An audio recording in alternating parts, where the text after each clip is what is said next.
آج ہم ایک بہت ہی جامع اسلامی دعا کو سمجھنے کی کوشش کریں گے۔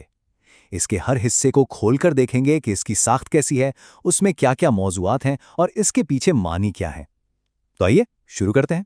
میں تیری عظمت کی پناہ لیتا ہوں اس بات سے کہ مجھے میرے نیچے سے ہلاک کر دیا جائے۔ کتنی گہری بات ہے نا؟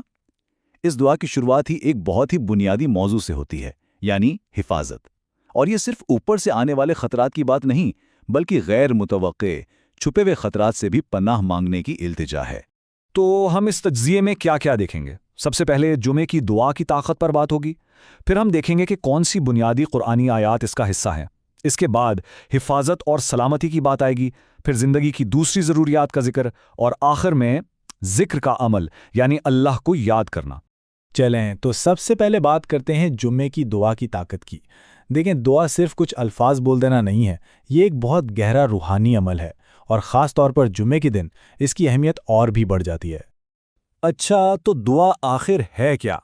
اکثر لوگ سمجھتے ہیں کہ یہ صرف اللہ سے کچھ مانگنے کا نام ہے، لیکن نہیں، یہ اس سے کہیں بڑھ کر ہے۔ یہ تو اپنے خالق کے ساتھ ایک براہ راست گفتگو ہے، ایک مکالمہ ہے، جس میں تعریف بھی ہے، شکر بھی، اور ہاں، درخواستیں بھی ہیں۔ اب آتے ہیں اس دعا کی بنیاد پر۔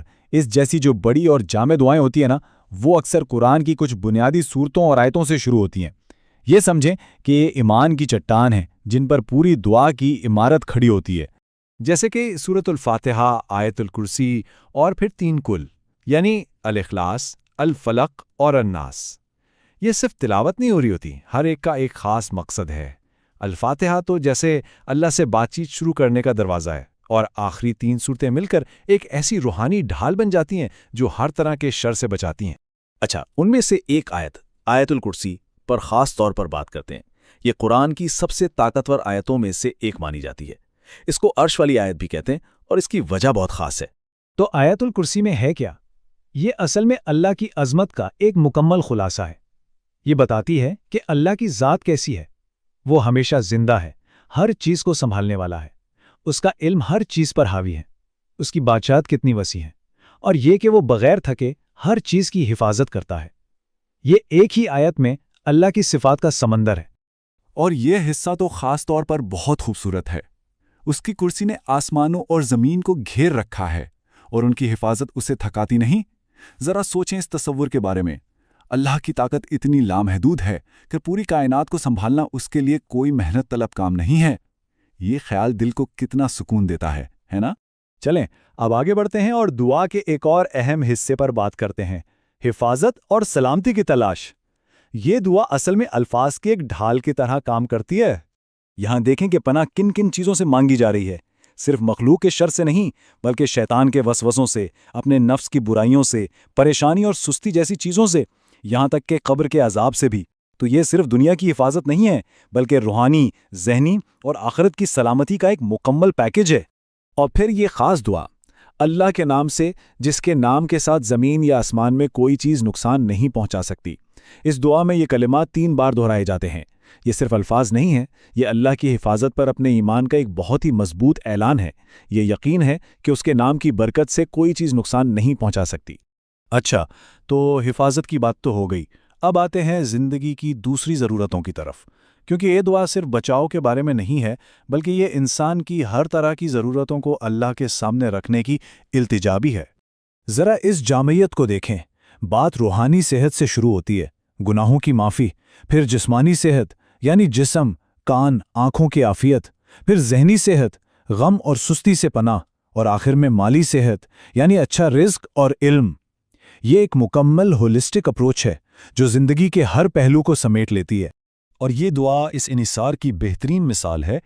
اے ہمیشہ زندہ رہنے والے، اے سب کو تھامنے والے، میں تیری رحمت کے ذریعے مدد مانگتا ہوں۔ میرے تمام معاملات کو درست فرما دے، اور مجھے پلک جھپکنے کے لیے بھی میرے نفس کے سپرد نہ کر۔ یعنی اللہ پر اتنا مکمل بھروسہ کہ انسان یہ مان رہا ہے کہ ایک لمحے کے لیے بھی وہ خود اپنا معاملہ نہیں سنبھال سکتا۔ یہ عاجزی کی انتہا ہے۔